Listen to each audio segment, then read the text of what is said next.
Set temperature to 22 degrees. Setting temperature to 22 Celsius.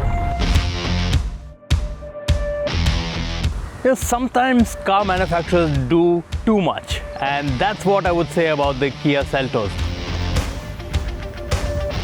It is loaded with features.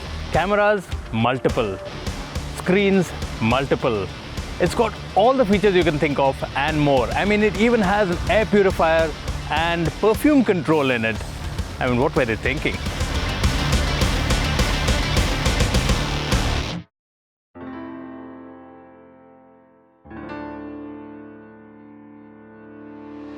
The Seltos has an eye-catching design any which way you look at it. The LED daytime running lamps, LED headlights and tail lights all stand out. The GT line also gets subtle red inserts in the grille and bumper besides the fancy alloys. I'm driving the 1.4 GDI turbo-petrol Seltos, and this is the manual variant with a 6-speed manual transmission. It puts out about 140 PS of power and 242 Nm of torque. Now, driving it around rainy Goa, you can feel the torque pretty instantly. It's more than enough for this kind of slow traffic. And the suspension on the Kia Seltos feels pretty stiff. Gives it a bit of a sporty edge, but handling is precise.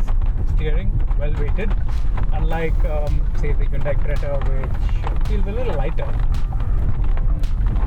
That said, the clutch on this 1.4 GDI is slightly heavy. One thing you get behind the wheel of the Kia Seltos is a sense of luxury. Everything is well appointed, all falls to hand.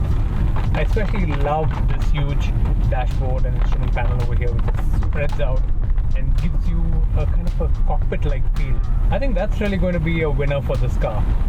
What does take some getting used to is the sheer number of gizmos that it has. There's a heads-up display, there's this huge infotainment system which you can kind of get lost in the controls. I would suggest that, before you drive a Seltos, sit for 10 minutes and familiarize yourself with the controls first.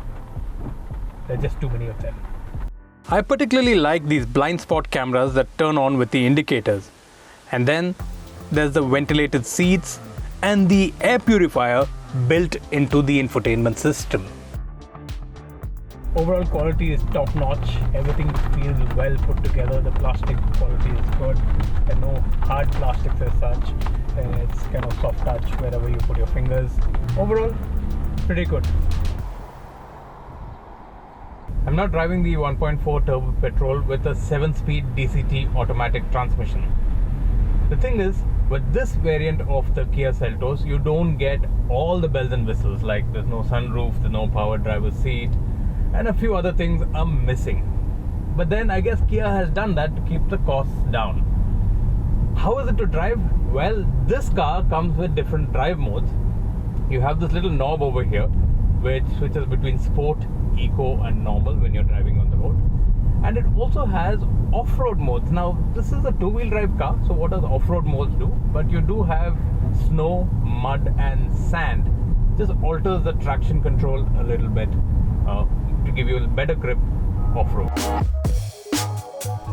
Well, an interesting feature is the air purifier, and even rear seat passengers get to know the air quality by looking at this little display over here. And the car is fairly wide, so sitting 3 abreast is not a problem, although it doesn't look that large like the Tata Harrier or the MG Hector. Still, it's spacious enough, and you get these little creature comforts like the sunshade over here. In terms of boot space, the Seltos offers 433 litres, which is par for the course. The Kia Seltos also comes with this app. It's called the Yuvo app, which also has this little button up here where you can actually call a call center and ask them to feed in stuff to your infotainment system. The app gives you various features like the range of the car, you can geofence, you can track it in real time, and there are some remote operations as well. And you can even do a remote engine start on this variant because it's the automatic. There are a total of 37 functions that can be controlled remotely using the Yuvo app, just like Hyundai. I'm now driving the diesel variant of the Kia Seltos. This is the 6-speed torque converter automatic, and it has a few features missing, such as the blind spot cameras which display over here, as well as the heads-up display. Also, this is not the GT line, so you don't get the red stitching on the upholstery that you get in the petrol GT. The diesel pushes out 115 bhp of power and 250 Newton meters of torque. It is no slouch. I also drove the manual variant, which, besides some diesel sound in the cabin, feels quite quick. So after driving 4 variants of the Kia Seltos, which one would I recommend? Personally, I like the 1.4 turbo-petrol manual transmission because it's a lot of fun to drive. The automatic tow is good, but you miss out on a few features. I just wish Kia added the features for that vehicle.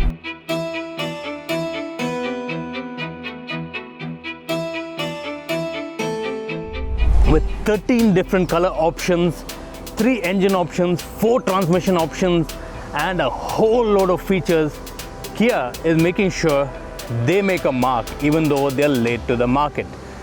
Kia, I think we've done a pretty impressive job. Now let's see how this translates to showroom sales.